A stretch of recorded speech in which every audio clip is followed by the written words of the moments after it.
Chers camarades, je vous apporte le salut fraternel des camarades du syndicat Otajon-Montélimar, ainsi que le salut fraternel des camarades des syndicats FO Drôme Ardèche.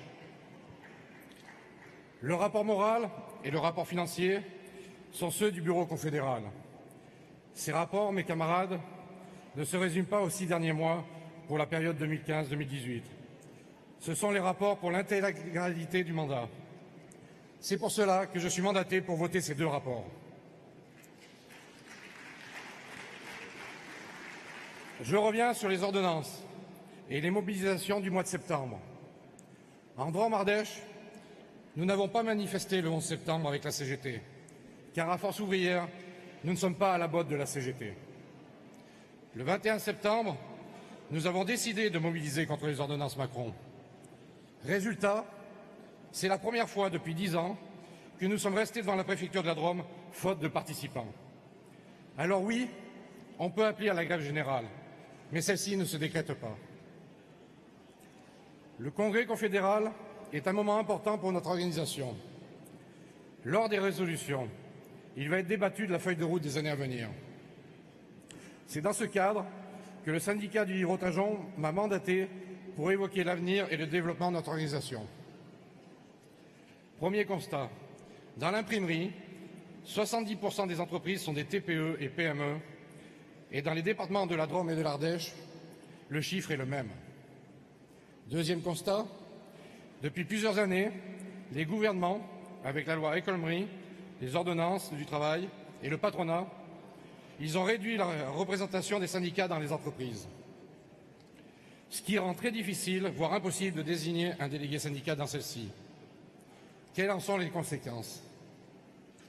D'abord, dans les entreprises de moins 11 salariés, il est impossible d'avoir des délégués du personnel, donc aucune présence syndicale. La mise en place du comité social et économique pour les entreprises de 11 à 20 salariés est obligatoire seulement si un salarié s'est porté candidat dans les 30 jours suivant l'information du personnel. Dans les entreprises de 20 à 50 salariés, il faut d'abord mettre en place les élections du CSE. Et avant de pouvoir désigner un délégué syndical dans l'entreprise, il faut qu'il soit candidat, qu'il ait obtenu 10% et que son syndicat ait obtenu 10%. Ce qui signifie, clairement, qu'il est très difficile d'avoir des salariés qui se présentent au premier tour des élections sous l'étiquette Force ouvrière. Force ouvrière doit donc affirmer sa volonté de supprimer le seuil de 50 salariés pour la désignation d'un délégué syndical et de faire inscrire dans le Code du travail que seul le délégué syndical doit avoir la prérogative de négociation et de signature d'accords. Enfin, je suis mandaté par l'hôpital de Privas en Ardèche. L'hôpital est devenu le symbole d'un service public malade. Malade de ses coupes budgétaires. Malade des suppressions de postes. Cela entraîne une grande souffrance au travail. Conséquence, un massacre dans le personnel, dépression, burn-out, pouvant aller jusqu'au suicide. Il n'est pas normal en 2018 de mourir à cause de son travail. On ne peut plus tolérer ce massacre, il est urgent d'agir. Mes camarades, nous sommes là pour défendre leurs droits et leur santé, pas pour négocier le poids de leur chaîne. Ne l'oublions pas. Comme pour les cheminots, où nous apportons un soutien sans faille, le statut hospitalier est aussi menacé. Il est bientôt possible de licencier les fonctionnaires hospitaliers.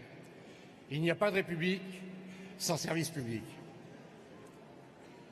Ce congrès se déroule dans un des berceaux où se sont déroulées les plus grandes luttes et où ont été obtenues aussi de belles victoires.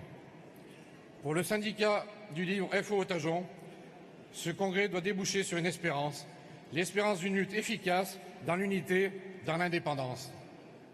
Être l'occasion de réaffirmer l'identité Force ouvrière, moderne, réformiste, efficace et offensif. Je vous remercie. Merci.